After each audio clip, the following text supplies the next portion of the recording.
వారి ఆశీస్సులు అందించేందుకు వైభవ ప్రాకారాలకు ఆలయ పవిత్ర ఆకారాలకు వారి సాహస్తాలతో శ్రీకారం చుట్టిన ఆనరబుల్ సీఎం గారికి కరతాళ ధ్వనులతో అందరం కలిసి ధన్యవాదాలు నమస్సులు తెలియచేద్దాం. ప్రజల ఆశీస్సులే దైవాశీస్సులుగా అందుకుంటున్న ముఖ్యమంత్రి గారిని అభినందిస్తూ అభివాదం సమర్పిస్తూ గౌరవనీయులైన మంత్రివర్యులు వాకిటి శ్రీహరి గారిని శుభాకాంక్ష పలికేందుకు సవినంగా ఆహ్వానిస్తున్నాను. శ్రీహరి గారు.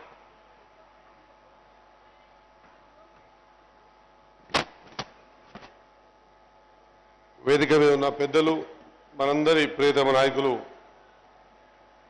మన అన్న ముఖ్యమంత్రి రేవంత్ రెడ్డి గారు, సహచర మంత్రివర్యులు, మా పెద్దలు దామోదర రాజనరసింహ గారు, మా సహచర ఎమ్మెల్యేలు మనోహరణ గారు, రామ్మోహన్ గారు, ఇచ్చేసిన పెద్దలు, వేదిక మీద ఉన్న పెద్దలు, వేదిక ముందున్న పెద్దలు, ఎంతో అద్భుతం. నిజంగా చెప్పాలంటే పూర్వ జన్మ సుకృతం. ఈరోజు ఇంత పెద్ద గుడి నిర్మాణం జరుగుతూ ఉందంటే అందరూ అనుకుంటాం మనం రేవంత్ అన్న ముఖ్యమంత్రి గారు చొరవ తీసుకొని ఇంత పెద్ద కట్టిస్తా ఉన్నాడని. కానీ నిజమైనగా ఆధ్యాత్మికంగా కొద్దిగా తెలిసిన వ్యక్తిగా నాకు తోచిన మాట ఏంటంటే ఆ సర్వేశ్వరుడు ఏడుకొండలవాడు వెంకటరమణ స్వామి అవకాశం ఇచ్చి రేవంత్ ద్వారా తన గుడిని నిర్మాణం చేసుకుంటున్నాడని చెప్పేసి నేను భావిస్తా ఉన్నా. అంతటి అద్భుతమైనటువంటి అవకాశం ఆ పరమేశ్వరుడు, ఆ వెంకటేశ్వరుడు మీకు కలిగించాడు. మరి మీ ఎమ్మడొచ్చి మేమందరం కూడా మా జీవితాల్లో ధన్యమైనవి. ఎన్నో గుళ్ళు నిర్మాణాలు జరుగుతూ ఉన్నాయి. ఒక్కసారి ఆలోచన చేయాలి. ఆధ్యాత్మిక చింతన చెప్పడంలో కాదు, ఆచరణ రూపంలో చూపిస్తున్నటువంటి మన ప్రియతమ ముఖ్యమంత్రి గారు ఎన్ని గుడిలు మొన్ననే చూసాం మనం. వేములవాడ వెంకట గుడి కానీ, లేకపోతే ఎంతో పెద్ద ఎత్తున ఎవరు ఊహించలే రాముల వారి గుడి కానీ, లేదా ఇంకా ఎన్నో గుళ్ళు ఈరోజు ఈ వెంకటేశ్వర స్వామి గుడి కానీ, ప్రతి గుడిని కూడా ఆధ్యాత్మిక చింతన ఉన్నప్పుడే మన రాష్ట్రం బాగుపడుతుందనే ఆలోచనతో మరి ఈ కార్యక్రమాన్ని తీసుకున్నారు. ఆ సర్వేశ్వరుడు మా అన్నకు ఇటువంటి అవకాశాన్ని కలిగించినందుకు సదా మేము రుణపడి ఉంటాం. ఆ వెంకటేశ్వర స్వామి ఆశీస్సులు అన్నపైన ఉండాలి, మన ముఖ్యమంత్రి పైన ఉండాలి. ఈ రాష్ట్రం సుభిక్షంగా ఉండడానికి ఆయనకు సర్వశక్తులు ఇయ్యాలి. ఈ రాష్ట్రాన్ని అభివృద్ధి పథంలో ఆర్నిశలు పనిచేస్తున్నటువంటి మన ప్రియతమ ముఖ్యమంత్రి రేవంత్ అన్నకు వెంకటేశ్వర స్వామి ఆశీస్సులు ఉండాలని కోరుకుంటూ ముగిస్తా ఉన్నా. జై హింద్. ధన్యవాదాలు సార్. గౌరవనీయులైన వైద్య ఆరోగ్య శాఖ మంత్రులు దామోదర రాజనరసింహ గారి సందేశం.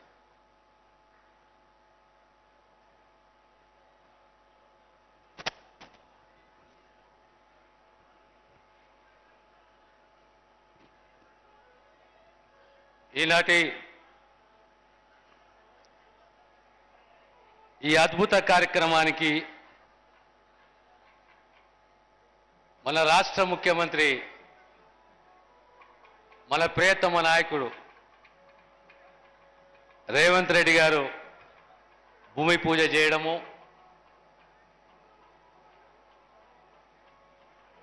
స్వామివారినే 1972లో స్వామివారు కొలువు తీరితే ఈరోజు సుమారు 6 ఎకరాలలో అద్భుతమైన ఆలయాన్ని స్వామివారికి అంకితం చేయడము, ఆ భక్తులు తిరుమలలో స్వామివారి దర్శనము కష్టమైతే ఆ భక్తులకు ఆ అవకాశాన్ని దర్శించుకునే అవకాశాన్ని కల్పించిన మా ముఖ్యమంత్రి గారికి, మన ప్రియతమ నాయకులకు నా హృదయపూర్వక ధన్యవాదాలు తెలియజేస్తున్నాను. రాజకీయాల్లో నాయకుడు సమాజ చింతన, సమాజము బాగుపడాలి, అన్ని రంగాలలో సమాజం సుభిక్షంగా ఉండాలి, దానికి తోడు ధార్మిక చింతన ఉండాలి, మానవత్వం పరిడిల్లాలి, భక్తి శ్రద్ధలతోటి జీవించాలి.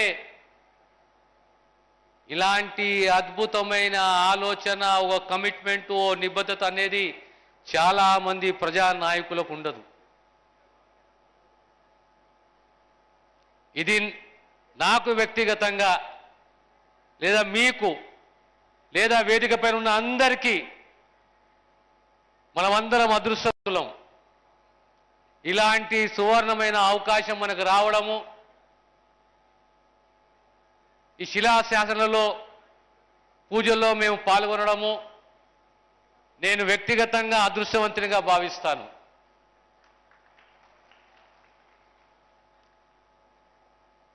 మనం ఎంత ఎదిగినా, ఎంత ప్రశంస పొందినా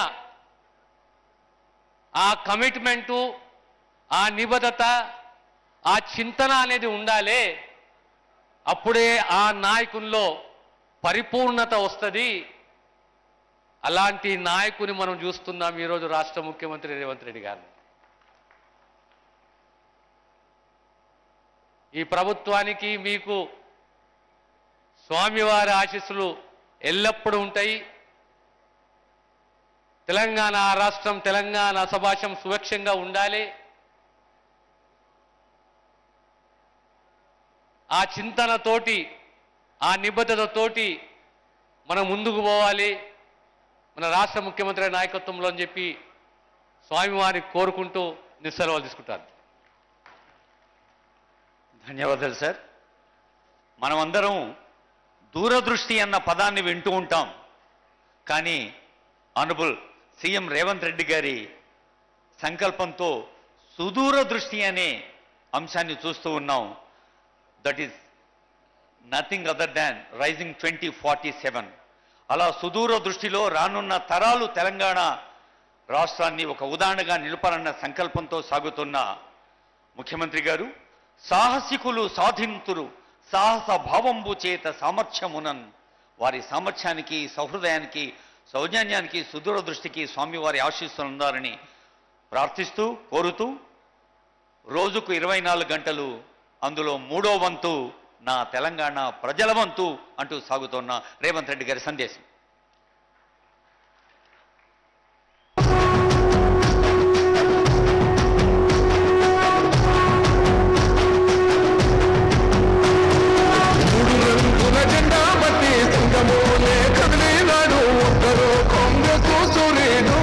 మన రేవంత్ అన్నా నిక్కది ఎరిగే మునగాడు.